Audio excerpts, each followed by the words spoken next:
우리가 살다 보면 이 세상을 살아가는 가운데 서 있는 우리 자신, 나 자신에 대해서 나는 어떠한 존재인가 하는 것들을 생각해 보신 적이 있으십니까? 당연히 있으시겠죠. 우리가 나라는 존재를 나 혼자만이 있는 가운데 생각하는 것이 아니라 여러 가지 상황과 비교해서 나의 존재 가치를 생각할 때가 많을 겁니다. 먼저 우리가 믿는 하나님 앞에서 나의 존재는 어떠한 위치에 있는가, 어떤 모습일까, 어떤 수준일까 하는 것을 보면 하나님과 우리는 비교할 수도 없죠. 비교 자체가 불가능합니다. 그러나 우리가 하나님의 이름을 부르기 때문에 하나님 앞에서 나의 존재를 생각하면 나는 부족하다, 연약하다, 감히 하나님 앞에 나설 수 없다 하는 생각을 하게 되죠. 이스라엘 백성들이 하나님을 직접 본다는 것은 그의 목숨이 죽는 것으로 생각했습니다. 마치 무엇처럼 생각하냐면 태양이 바로 앞에 있는 태양 앞에 가면 그 열에 인간은 뭐 존재 자체도 없어질, 그냥 뚜껑에 녹아버리는 그런 것처럼 마치 인간이 하나님 앞에 서면 그냥 태양 앞에 있는 것처럼 녹아버리는 것처럼 하나님을 본다는 것은 자기 인생이 끝난다라고 생각할 정도로 하나님과 인간의 크기와 가치를 아주 극과 극으로 바라보고 그렇게 인식했습니다. 그러니까 뭐 그런 마음은 오늘날 우리도 마찬가지죠. 우리가 하나님을 볼 수 없기 때문에 그런 것을 실감하지 못할 때가 있지만 그러나 하나님은 크시고 나는 매우 작다. 그러면서 하나님 앞에서 나의 모습은 작아질 수밖에 없죠. 또 그렇게 작아지는 모습은 당연한 것입니다. 하지만 인간과 인간 사이에서는 나의 위치, 또 나의 크기, 나의 모습은 어떤 것인가? 이것은 굉장히 상대적이죠. 상대적이란 말이 통하는 이유는 뭐냐면 사람이 어찌 보면 다 비슷비슷한 것 같고 또 다 같은 것 같은데 그 사람 간에도 비교하는 것이 굉장히 많습니다. 사람 간에도 우리가 저 사람은 굉장히 큰 사람이야. 나는 작어. 저 사람은 많이 알아. 나는 너무 몰라. 저 사람과 나는 비교할 수가 없어. 또 신분을 가지고 얘기할 때도 많잖아요. 요즘이야 신분이 많이 옛날 같진 않지만 옛날에는 저 사람은 높은 직위에 있고 어떤 사람은 말단에 있으니까 감히 저 사람에게 말을 붙일 수도 없어 하는 그런 면에서 신분의 차이, 생활 정도의 차이 뭐 이런 것으로 인간을 구분합니다. 뭐 이 정도 구분이 아니더라도 우리는 거의 본능적으로 사람을 만나면 그 사람과 나를 견주어 보면서 저 사람이 클까 내가 클까 하는 것들을 이렇게 그냥 무의식 중에 의식할 때가 있잖아요. 특별히 한국 사람들이 만나면 제일 먼저 뭘 많이 물어봐요? 나이를 물어보잖아요. 나이. 예? 일단 나이로 물어봐서 나이로 일단 격차를 두고 싶어 합니다. 예? 그래가지고 이렇게 제가 교회가 아니고 이렇게 탁구장이나 이런 데 가면 처음에는 대체적으로 처음에 나이를 물어봐요. 몇 살이냐고. 그러면 바로 한 몇 살 위면 형님 그렇게 되고 뭐 동생 뭐 그렇게 되고 그러잖아요. 이 나이를 통해서 어떤 꼭 그게 계급은 아니지만 이렇게 분류하려고 하고 또 나이가 아니더라도 그가 하는 직업이 무엇인지 또 그가 하는 일이 무엇인지 나에 물어본 다음에 무슨 일을 하세요? 뭐 이런 걸 꼭 물어보잖아요. 그래서 그 사람과 나의 어떤 그런 등급을 딱 정해놓고 그 등급이 정해지면 그때는 내가 군림할 것인가 아니면 내가 그냥 수그리고 들어갈 것인가 하는 것들을 마음속에 은연중에 생각하는 성향이 있죠. 뭐 이런 것들은 사실은 좋은 모습은 아니죠. 좀 부정적인 측면을 다룬다고 말할 수 있죠. 하지만 긍정적 차원에서 또는 안타까운 차원에서 상대방의 입장을 알고 그런 입장에서 염려할 때가 있죠. 우리가 상대방의 입장을 알았는데 그가 가지고 있는 처지 그런 것들 또 그가 정말로 좀 제대로 인생길을 가야 될 텐데 너무 망가지고 너무 그릇된 길을 가기 때문에 그것을 안타까워해서 그를 염려하는 또 그런 차원에서의 어떤 상대방을 보고 그 사람을 보면서 그래도 나는 저 사람과 같지 않으니까 참 다행이다 하면서 나에 대한 위로도 있지만 또 그 사람에 대한 안타까움 그런 것들을 나타낼 때가 있잖아요. 그럴 때는 동정도 나오고 그러잖아요. 근데 이것은 한 사람에 관한 것이라면 우리가 사회 전반적으로 살펴볼 때 우리가 그리스도인으로서 이 세상에 돌아가는 일들을 보면 이 세상은 악하고 거짓되고 욕심과 이기적이고 사람들이 가지는 관심 이런 것들이 하나님 나라와는 너무 거리가 먼 어떤 삶의 길을 가는 것을 보면 우리가 믿음의 눈으로 볼 때 와, 이 세상은 왜 이렇게 가고 있는가? 이런 세상에 가는 길에 대해서 나는 그리스도인으로 이것을 어떤 관점에서 바라보고 이런 것을 어떤 자세를 가지고 살아가야 하는가 하는 것들을 생각할 때가 있잖아요. 자, 그렇다면 우리는 나의 모습 속에 하나님과의 나의 관계도 생각하고 또 여러 주변에 일어나는 세상과의 나의 관계를 늘 생각하면서 나의 그 위치, 서 있는 자리는 어떤 자리인가? 하나님 앞에서는 지극히 작은 자지만 또 세상을 보면 믿음의 눈으로 볼 때는 안타까운 그 세상을 바라보면서 우리는 그냥 아예 나는 작은 자니까 세상에 대해서 아무 이야기도 하지 말아야 되는가? 그것이 아니라 세상에 흘러가는 모습을 보면 그래도 안타까운 마음속에서 세상을 향해서 또 무슨 말인가 해야 되는 또 그런 위치에 있는 우리들을 보면서 항상 여러 가지 생각들을 많이 하게 되잖아요. 어떨 때는 자제해야 되지만 어떨 때는 이게 자제만 해서 되겠는가 하는 그런 생각을 합니다. 그럴 때 우리는 하나님과 세상 사이에서 나는 지금 어떤 생각을 해야 되고 어떤 말을 해야 되고 어떤 자세를 가져야 되는가 하는 것을 생각할 때가 참 많잖아요. 자, 이 이야기는 오늘 본문에 나오는 하나님과 아브라함과 소돔이라고 하는 그런 연계고리 속에서 지금 아브라함에 서 있는 위치가 어떤 것인가 하는 것들을 본문이 너무너무 잘 보여주고 있는 것입니다. 오늘 본문을 보면 하나님과 세상 사이에서 아브라함이 서 있습니다. 지난주에도 말씀드린 것처럼 소돔의 그릇된 모습을 보고 하나님이 두 천사를 그곳으로 보냈습니다. 그리고 지금 아브라함이 서 있는 자리에 지금 하나님이 계시죠. 그리고 하나님과 아브라함과 대화하는 내용이 오늘 본문에 나옵니다. 근데 그 대화하는 가운데서 아브라함이 그 하나님을 보면서 하는 말이 이렇게 이야기합니다. 자신을 이렇게 얘기합니다. 나는 티끌이나 죄와 같은 존재입니다. 나는 어떤 존재냐? 티끌이나 죄와 같은 존재입니다. 이렇게 고백을 하죠. 그러니까 하나님 앞에 자기는 지극히 낮은 존재라고 하지만 그러나 지금 오늘 본문의 대부분의 내용을 보면 지금 소돔이 심판 아래 있는데 그 심판 아래서 소돔이 심판을 받지 않기 위해서 지금 간절히 심판되어지지 않기를 원하는 그런 간곡한 그런 마음을 지금 아브라함이 표현하고 있잖아요. 그것을 누구와 이야기하고 있어요? 하나님과 이야기하고 있잖아요. 그러니까 마치 아브라함은 하나님과 소돔 사이의 중재자로서 하나님은 심판하러 하시는데 지금 소돔이 심판되지 않기 위해서 그것을 보며 애쓰는 아브라함의 모습을 지금 표현하고 있는 부분이 오늘 본문 전체의 내용이라고 볼 수 있죠. 그렇다면 이 본문이 오늘 우리들에게도 아브라함처럼 우리는 세상 속에 살고 있는데 세상이 그릇된 길을 가는 것에 대해서 분명히 하나님은 좋아하지 않으실 텐데 그러면 세상을 심판하게끔만 바라봐야 되는가? 그렇지 않고 우리는 그 속에서 아브라함이 하나님께 보였던 그런 모습, 자세를 취하는 것이 우리들이어야 되는가 하는 것을 생각하게 만드는 것이 오늘 본문이라고 할 수 있습니다. 자, 그렇다면 이 본문을 좀 더 섬세하게 한번 살펴본다면요. 제일 첫 번째 나오는 메시지가 뭐냐면 하나님은 아브라함에게 인간으로 다가오셨죠. 근데 인간으로 다가오신 그 하나님은 지난주에도 말씀드린 것처럼 마치 하나님과 인간의 크기로 격차가 멀리 떨어져 있는 것처럼 다가오시는 것이 아니라 마치 다정한 친구처럼 다가오셔서 아브라함과 대화를 하잖아요. 그래서 오늘 본문에 보면 그대로 섰더라. 누가? 아브라함이 하나님 앞에 그대로 섰더라는 표현은 단지 정지된 동작이 아니라 관계 속에 머무는 신앙의 태도를 보여주는 표현이잖아요.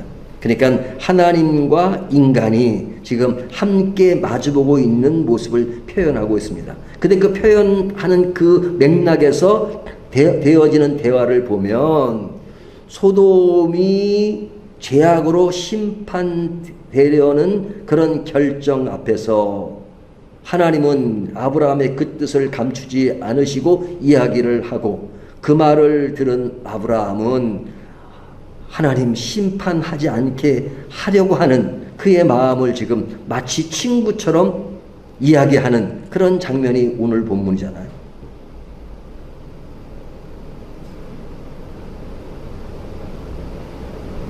하나님은 아브라함을 친구처럼 대하십니다. 근데 친구처럼 대한다는 것은 어떤 다정한 차원에서 친구처럼 대하시는 것도 있지만, 그러나 아브라함을 사랑하시고 아브라함을 기이 여기시고 다가오시는 그 하나님의 마음이 딱 서려 있잖아요. 아브라함 마음. 그러면 하나님은 아브라함에게도 마음만 있고 다른 곳에는 마음이 없느냐? 오직 아브라함만 사랑하느냐? 그러진 않죠. 하나님 또 누굴 사랑하십니까? 또 이렇게 얘기하면 어떤 분은 왜 사라 얘기는 안 합니까? 아브라함이 부부니까 옆에 사람이 있지. 사라 얘기는 오늘 보면 나오지 않으니까요. 그러나 전혀 생각지도 않던 것에 하나님의 사랑은 여전히 표현되고 있습니다. 무엇에 대한 사랑이에요? 소돔에 대한 사랑이죠. 소돔에 대한 사랑. 소돔은 오늘 본문에서 좋지 않은 모습으로 등장하지만 그 소돔에 대해서 하나님이 아브라함과 이야기하고 그곳에 두 천사를 보냈다는 것은 하나님이 관심이 없는 것이라면 그렇게 할 이유가 없죠. 뭘 보냅니까? 그냥 바로 심판하면 되죠. 근데 하나님은 오늘날식으로 말하면 믿는 크리스찬인 우리에게도 관심을 가지시고 믿지 않는 사람들에게도 관심을 가지고 계십니다. 하나님은 믿지 않는 사람은 끝이야, 그게 아니라 굉장히 관심을 가지고 계시기 때문에 그들에게 늘 외치는 하나님의 목소리가 뭐냐? 돌아오라. 너의 살 길은 하나님을 믿지 않으면 살 수 없다. 그러니까 돌아오라. 이렇게 말씀합니다. 돌아오게 하는데 우리를 도구로 사용하실 때가 참 많죠. 그러니까 하나님은 늘 사람에게 관심을 가지고 계십니다. 사람을 창조하시고 사람들이 타락해서 인간의 길을 가지만 그 인간의 길을 가는 사람에게 하나님은 노아 방주를 통해서도 구원하시고 그 여러 가지로 인간에게 하나님의 사랑을 표출하시고 끊임없이 하나님이 인간을 구원하시기 위해서 결국은 예수 그리스도의 십자가를 통해서 우리를 구원하시는 그 하나님의 마음은 지금도 하나님은 여전히 우리를 사랑하신다. 우리만 사랑하시는 것이 아니라 믿지 않는 사람도 그 선에 있으면 죽으니까 돌아오라고 말씀하시는 하나님의 무한한 사랑을 늘 표현하시는 분이 하나님이십니다. 하나님이십니다. 그래서 오늘 본문에는 하나님이 어떤 분이신가 하는 것들이 잘 표현되고 있어요. 그것과 동시에 조금 전에 말씀드린 것처럼 그 하나님의 그런 사랑과 은혜 속에 서 있는 아브라함은 어떠한 존재냐. 이미 말씀드린 것처럼 아브라함은 하나님과 세상 사이에 사랑의 중재자로서 서 있는 것을 볼 수 있습니다. 그럴 자격이 되느냐? 아브라함이 스스로 고백하듯이 그럴 자격이 안 된다고 생각합니다. 하지만 아브라함은 그런 자격이 있어서가 아니라 자격은 없지만 그러나 세상을 바라보면서 세상의 그릇된 것들도 생각하고 또 가까이는 지금 자기의 조카 롯이 어디에 가 있어요? 소돔에 가 있잖아요. 근데 하나님이 그 소돔을 심판하게 되면 자기의 조카 롯 또 그의 가족들이 다 심판을 받게 되는 그 가족에 대한 사랑 그런 것도 서려 있지 않았겠어요? 그러니까 아브라함은 소돔이 심판되지 않기를 원하는 마음을 간절히 피력합니다. 그래서 하나님께 대화하는 내용이 오늘 계속 나오잖아요. 그 대화가 뭐예요? 하나님이 심판한다니까 하나님 그 심판을 하시게 되면 그 심판받는 사람은 그 죄악으로 심판을 받는다고 하지만 그 속에 의인 50명이 있다 그러면 그 사람들은 그 심판으로 해서 억울하게 죽는 것이 아닙니까? 그러니까 의인 50이 있으면 심판을 안 할 수는 없으시겠습니까? 라고 묻는 거잖아. 그러니까 하나님 그래? 의인 50이 있다면 심판하지 않겠다 하면서 점점 숫자가 줄어들어요. 줄어들어요. 얼마까지 줄어들어요? 10명까지. 50에서 갑자기 10로 줄는 것이 아니라 몇 번 줄어요? 퀴즈입니까? 몇 번 줄죠? 몇 번 하죠? 저는 이미 다 생각하세요. 5번이죠, 5번. 50명, 45명, 40명, 30명, 20명, 10명, 6번이네요. 6번. 6번 동안 이야기 하잖아요. 그러니까 이런 이야기를 하는 그 아브라함의 모습은 하나님 앞에서 자신은 27절에면 나는 티끌이나 재와 같사옵니다 하면서도 하나님 앞에서 중재 역할을 할 때는 마치 그가 하나님과 동등한 입장, 물론 그렇게 생각하진 않지만 그런 입장에서 계속해서 마치 그 소돔이 구원되기를 바라는 그런 마음을 지금 이야기하면서 아주 디테일하게 이야기를 하고 있잖아요. 50명에서 10명으로 갑니다. 근데 오늘 본문은 그렇게 말하는 아브라함에 대해서 하나님이 진노하시거나 화를 내시거나 그런 장면이 전혀 없다는 거죠. 전혀 없다는 거죠. 근데 이것을 우리가 하나님과 아브라함 사이의 이야기로 보지 말고 사람과 사람 사이의 이야기로 한번 생각해 보면 어떨까요? 우리가 어떤 분이 장사를 합니다. 장사인데 이제 어떤 사람이 손님으로 갔어요. 근데 이제 물건을 보니까 너무너무 그 물건이 좋아 보이는 겁니다. 근데 이 사람은 외모는 허술해요. 그래서 이제 물건을 사니까 이거 얼마입니까? 그러니까 5만 원이래요. 5만 원. 그러니까 이 사람이 사고 싶은데 너무 비싸요. 그러니까 이렇게 한번 흥정을 합니다. 이거 4만 5천 원에 해줄 수 있어요. 그 사람이 그 사람을 보니까 이렇게 부유하지도 않고 또 사고 싶어하는 마음이 간절하니까 네 4만 5천 원에 해드리겠습니다. 그래서 그 4만 5천에 가져가세요. 그랬더니 아이고 죄송한데요. 제가 좀 여유가 없어서 그런데 4만 원에 해주시면 안 될까요? 그러니까 그래요. 뭐 이 사람한테 뭐 남고 팔지 않아도 뭐 4만 원 받아 남긴 남으니까 4만 원에 가져가세요. 그랬더니 아이고 죄송한데요. 3만 원에 해주시면 안 될까요? 3만 원. 그러니까 속으로 3만 원 이건 적자인데 그래도 이 사람이 좀 어려 보이고 그렇게 간절히 사고자 하는 마음이 있으니까 그냥 이 사람을 생각하고 장사 사원에다는 그냥 줘야 되겠다 하는 차원에서 3만 원 해주겠다. 3만 원에 가져가세요. 가져가세요. 아이고 죄송해요. 2만 원에 안 될까요? 2만 원에 안 될까요? 이건 너무한데? 그렇게 생각했어요. 그래도 그냥 어차피 내가 그런 마음을 가졌으니까 그냥 가져가세요. 근데 한 번 더 하는 거예요. 아이고 미안한데요. 10,000원에 해주세요. 10,000원에. 그러면 어떨까요? 이 사람이 지금 안 팔아요. 그러지 않겠어요? 아니 5만 원짜리를 깎고도 분수가 있지. 나는 기랑 주려고 샀는데 5만 원짜리를 10,000원에 사가겠다고요? 양심이 없는 거지. 양심이. 아니 뭐 반을 깎고도 그건 대단한 건데, 대단한 게 아니라 그건 안 되는 건데 지금 5만 원짜리를 거의 80%를 깎아요? 나는 어떻게 살아요? 내가 그냥 주려고 생각했는데 당신 하는 걸 보면 괘씸해서 안 팔어. 5만 원이 아니라 50만 원을 줘도 안 팔어. 뭐 그러지 않겠어요? 뭐 안 그런 사람도 있겠지만 이것이 보편적인 얘기는 아니잖아요. 근데 오늘 사실 사람과 사람으로 이런 식으로 얘기한다면 야 이건 사람은 당연히 화낼 수 있는, 화내는 그 사람에 대해서 우리가 그 사람은 잘못하고 있다 이렇게 말하겠어요? 깎는 사람이 좀 지나쳤다 이렇게 말하겠죠. 근데 하나님은 그렇게 하는 아브라함에 대해서 단 한 번도 화를 내지 않으시고 끝까지 인내하십니다. 이것이 하나님의 성품이세요. 하나님의 모습은 공의가 있지만 자비가 흐르시는 분이십니다. 하나님의 이런 반응에 표출된 하나님의 마음은 아브라함에 대한 사랑과 소돔에 관한 사랑이 동시에 포함되어 있는 것이죠. 하나님이 소돔에 대한 관심이 없다면 천사를 굳이 보낼 필요도 없잖아요. 소돔에 관하여 아브라함과 이야기할 필요도 없죠. 하지만 하나님은 소돔이 돌아오기를 원하시기 때문에 아브라함과 이야기하시고 그리고 천사를 보내시고 하나님이 또 직접 간다고 말씀하고 계세요. 이것이 하나님의 마음입니다. 그러니까 하나님이 우리가 아닌 이방인들에게도 관심이 있다는 것을 우리가 늘 염두에 두어야 합니다. 우리가 옛날에 요나서 공부했잖아요. 요나서를 하나님이 어디로 보냅니까?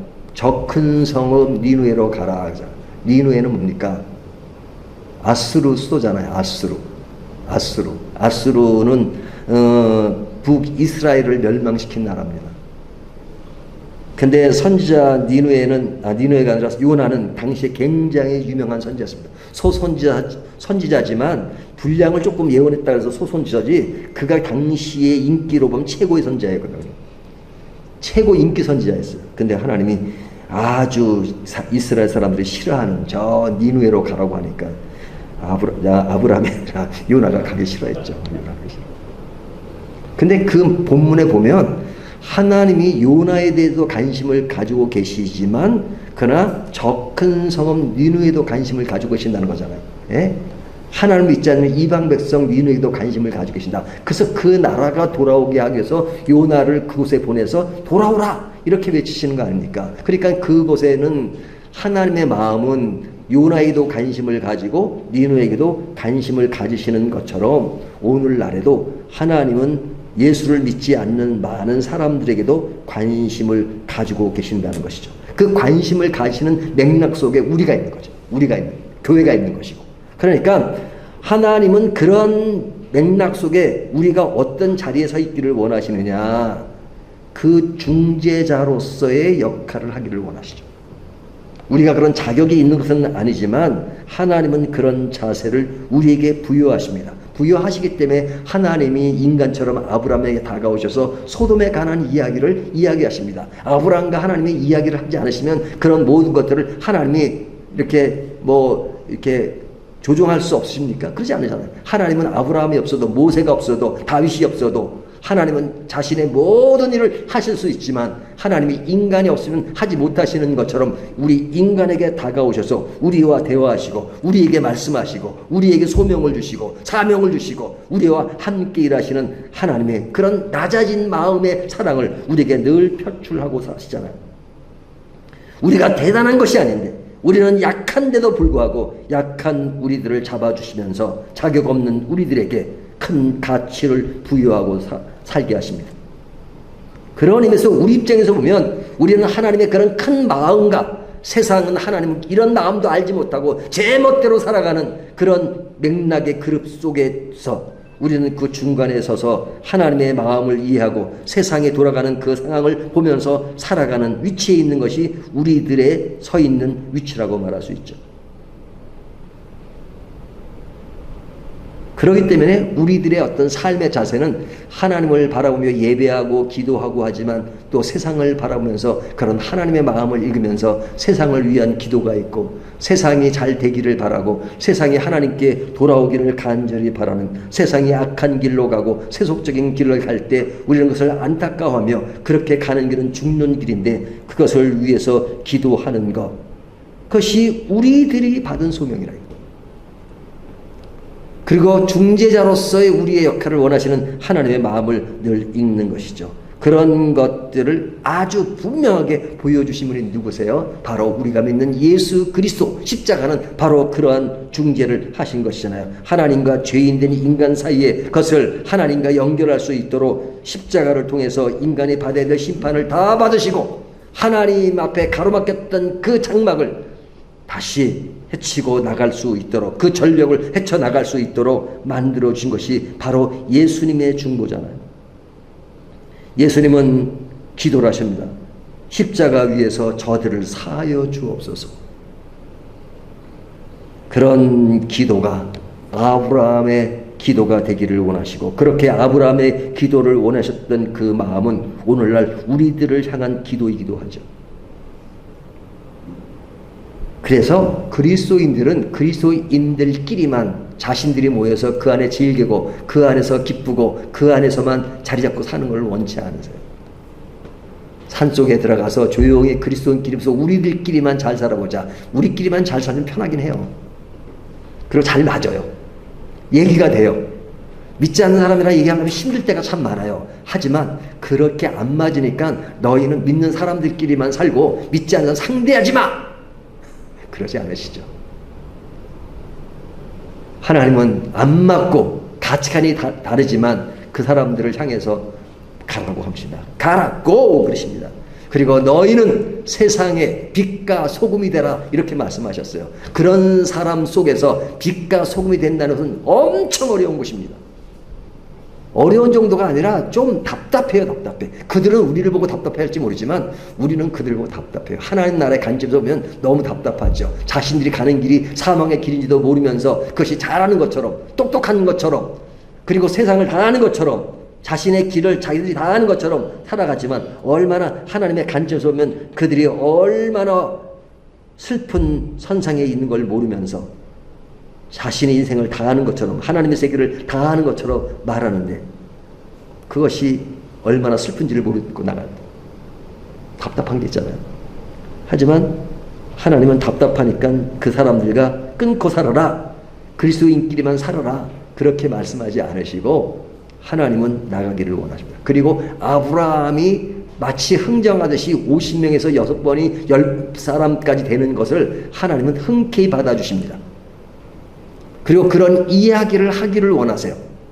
왜? 그것이 속으로 하나님이 원하시는 것이기 때문에 그렇습니다. 우리가 우리 주변을 보면 사실은 하나님과 거리가 먼 그런 세상에 많은 것들이 있잖아요. 하나님을 모르는 사람들이 많고, 그리고 그들이 그렇게 살면서도 자신들이 무엇이 문제인지를 모르면서 하는 사람들이 많잖아요. 근데 하나님이 아브라함에게 친구처럼 다가오신 것처럼 우리 그리스도인들이 그들에게도 하나님이 아브라함에 오신 것처럼 다가가기를 원하십니다. 어떤 모습으로? 하나님이 인간으로서 우리에게 오셨듯이 우리도 그들 수준으로 그들에게 나아가기를 원하시죠. 근데 그게 쉽지 않아요. 우리는 인간 관계 속에서의 등급이라는 것이 있습니다. 근데 이런 어떤 경제 그런 거 말고 어떤 신앙감 그런 곳에서 세상을 바라보면 겉으로는 고상하지만 속으로는 정말로 속으로 야, 이 치사한 사람들, 더러운 사람들, 추한 사람들, 이렇게 나의 어떤 의인된 심령을 가지고 있을 때가 있잖아요. 의인된 심령. 사실은 제가 많이 기도하는 것 중에 하나가 뭐냐면, 내가 어떨 때는 자기의에 빠질 때가 많아요. 주변에 보면 믿지 않는 사람을 보면 참 불쌍하다. 그러면서 어느 사이에 불쌍한 정도로 끝나서 그들을 위해서 나도 부족하지만 그냥 그들에게 정말로 복음을 전하는 그런 위치에 있다. 그거보다도 참 인간으로서 저 정도 수준밖에 안 되냐. 그래서 어느 사이에 그들보다 내가 조금 신앙적으로 낫다 하는 그런 생각을 가질 때가 있습니다. 그럴 때 겸손해야지 그런 생각을 했어요. 근데 제가 말씀을 준비하면서 이 겸손이란 말도 말이에요. 사실은 어찌 보면 사실은 저에게 해당되는 말이 아닌 것 같아요. 이 겸손이라는 것이 우리는 그냥 어느 정도 수준에 있는데 그 수준을 낮추고 겸손해야지 하는 그런 의미로 생각하는데, 사실은 하나님 앞에서 우리의 모습을 보면 사실은 하나님이 뭐든지 하나만 결정해 주지 않으시면 우리는 아무것도 아니라는 생각을 하게 돼요. 그렇잖아요? 우리가 지금 건강을 가지고 이 정도 건강 가지고 지금도 뭔가 하잖아요. 살아가는 것만 아니라 어떤 계획을 세우잖아요. 요즘 요런 거 있으니까 요런 계획을 해서 내가 요런 계획을 가지고 좀 일을 해야 되겠다. 요런 것을 한번 잘 해볼까? 이런 계획을 했는데, 만약에 그런 계획을 세웠는데 내일 죽는다면 그게 뭐가 됩니까? 그러니까 기도 가운데 하나님 이제 한 10년만 더 살게, 20년만 더 살게, 30년만 더 살게, 그런 기도 하잖아요. 왜? 이제는 우리가 시니어로 가고 있는데 우리가 인생을 얼마나 더 사느냐에 따라서 내가 남은 세월들을 얼마나 더 계획하고 살 수 있을까? 내가 일주일 후에 죽는다면 그런 계획들이 무슨 의미가 있겠어요? 근데 우리가 일주일을 더 살지 100년을 더 살지 100년은 네. 너무 오버했습니다. 혹시 사실부터 모르겠죠. 근데 모르잖아요. Who knows? 누가 합니까? 모르잖아요. 그러니까 어떨 때는 하나님, 내가 몇 년을 추론해 보면 이게 그거는 내가 생각하는 것이고 하나님이 하루도 살려줘야 가능한 거 아닙니까? 그런 거 생각하면 아무리 돈이 많고 아무리 높은 위치에 있어도 그러니까 내일 죽으면 아무것도 아니에요. 내일 죽으면 안 해요. 인간적으로는. 그러니까 그 어리석은 부자에게, 그렇게 쌓아놓기를 원하는 부자에게, 네가 그렇게 쌓아두기를 원하고 그것으로 만족하고 하지만 내가 오늘 밤에 너를 데려간다면 너는 그게 무슨 소용이 있느냐? 근데 그걸 모르고 내일에 대한 계획을 세우고 있다면 너는 바보지. 어리석은 자지. 그런 거 아니겠어요? 그런 의미에서 생각해보면 인간은 어떨 때면 인간적으로 보면 아무것도 아닌 거예요. 지금까지 우리가 살기 위해서 얼마나 바둥바둥하면서 지금까지 왔고, 지금까지 아는 지식, 아는 노하우, 그 다음에 또 가지고 있는 생활의 안정, 이런 모든 것들이 지금까지 오는데 얼마나 시간이 많이 걸리고, 그것을 하기 위해서 얼마나 노력을 많이 하고, 얼마나 많이 낮추기도 하고, 그런 가운데 왔잖아요. 노력도 많이 하고. 하지만 그런 것들이 한순간에 날아갈 수 있잖아요. 근데 한순간에 날아가는 걸 누가 알아요? 그런 의미에서 생각해보면 하나님이 허락하셔야 된다. 그런 의미에서 인간의 존재 가치를 생각하면 그렇게 보면 아무것도 아닌 거예요. 아무것도 없는 거지가 죽을 때나, 세상에서 가장 큰 부자가 죽을 때나, 죽을 때는 똑같이 빈손으로 가는 것입니다. 근데 오늘 살아있다는 것으로 우리가 그 등급을 이야기하고 그리고 영원히 사는 것처럼 생각한다면 그것처럼 바보가 어디 있겠습니까? 그런 의미에서 우리는 원천적인 우리의 모습을 보면 겸손이란 말도 사실은 조금 사치스러운 말 같아요. 도리어 우리는 아무것도 아닌 존재인데 내가 그런 중에서도 내가 대단한 것처럼 생각하는 교만한 마음, 차라리 겸손하겠다는 마음보다는 교만하지 말아야지 라는 말이 더 어떻게 보면 어울리는 말일지도 모르겠어요.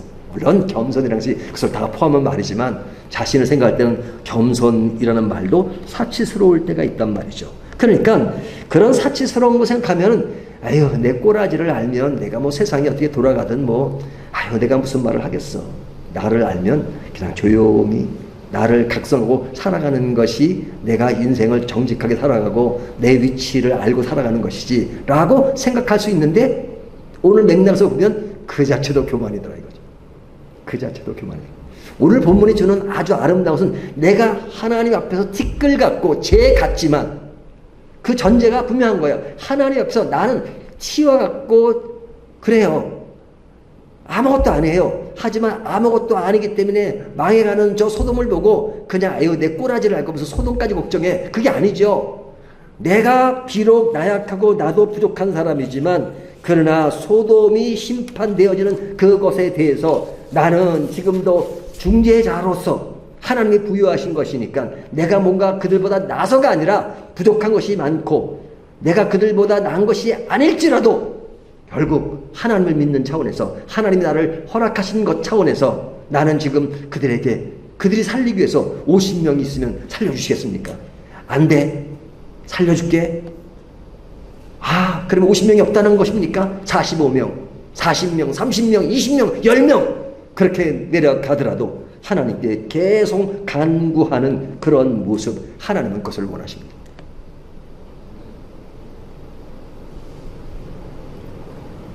하나님의 이런 넓은 마음으로만 이 이야기가 상징되는 것이 아니라 하나님은 우리가 50명에서 10명에 이르기까지 우리의 그런 알지 못함 속에서 계속 반복되는 그런 것에 대해서 하나님은 들어주시고 그런 것을 원하신다는 것을 생각하면 어떨 때는 내가 내 기도를 봐도 엉성하고 그럴 때가 있지만 하나님은 그 엉성한 외형적인 그런 것을 보시는 것이 아니라 우리의 마음의 중심을 보시고 우리의 어떤 그런 자신의 하나님 앞에서 나의 모습을 보고 약해지는 마음도 있지만 그러나 그러면서도 세상을 향해서 빛과 소금의 역할을 하려는 그 마음들을 하나님은 원하십니다. 그 중간에서 우리의 위치가 어려울 때가 많아요.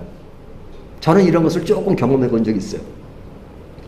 아버지가 운영하던 출판사 일을 할 때가 있었습니다. 아버지는 오너고 직원들이 있었어요. 직원들이 바라는 것과 오너가 바라는 것은 참 달라요. 그러면 오너 입장에 쓸 수도 있고 또 일하는 사람들의 입장을 설 수가 있잖아요. 근데 한쪽에만 기울어지는 것이 아니라 양쪽을 다 이렇게 조종해서 양쪽에 다 만족을 주려고 하는 것은 진짜 어려운 것이에요. 한쪽으로 기울어질 수밖에 없고 어떨 때는 한쪽을 위하면 한쪽이 또 희생을 해야 되는 그런 때가 있잖아요. 그럴 때 중간으로 서 있는 것은 굉장히 어려울 때가 있어요. 그럴 때는 어때요? 한 예를 들면 직원 한 사람이 저는 이 봉급이 좀 더 많아야 되겠습니다. 그렇게 이야기할 때가 있었어요. 근데 오너한테 얘기했더니 봉급 올려주지도 얼마 안 되래. 또 돌리면 안 돼.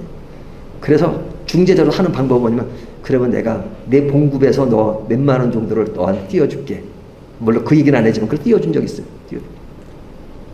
중재자로서 어떤 희생이 필요한 거죠. 왜? 양쪽 다 만족이 다 할 수 없으니까. 우리가 중재자로 살아간다는 것은 결코 쉬운 일이 아닙니다. 왜? 하나님 앞에서는 나약한 존재고 또 사람들 앞에서는 자기 의에 빠지고 자기가 또 위에 설 수 있는 그런 위치가 될 수 있으니까요. 그렇지만 세상의 변화를 위해서 우리가 희생하고 내려앉고 그래야 되는 삶으로 산다는 것은 굉장히 어려운 것입니다. 그러나 분명한 사실은 오늘 말씀 속에서 하나님과 세상 사이에 내가 있다는 것입니다. 아브라함이 그러하듯 오늘 나는 지금 어디에 서 있는가? 하나님 쪽에만 서 있고 세상과 등지고 사는 거 하나님이 원하는 바가 아닙니다.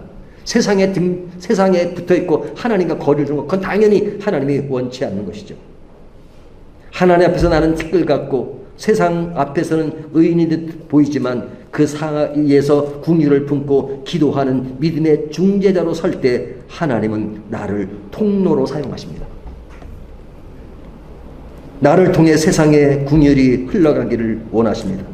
하나님의 마음은 심판이 아니라 회복과 기다림에 있습니다. 그렇기 때문에 하나님은 지금도 10명을 기다리고 계십니다. 그 10명을 기다리는 그 마음을 오늘 말씀을 통해서 우리는 하나님이 바라시는 그 10명의 그 간신과 의도가 지금도 내 마음속에 있는가 하는 것들을 다시 한번 생각하면서 하나님의 마음을 따라가고 그러면서도 세상을 향하는 저와 여러분이 되시기를 주님의 이름으로 축원합니다.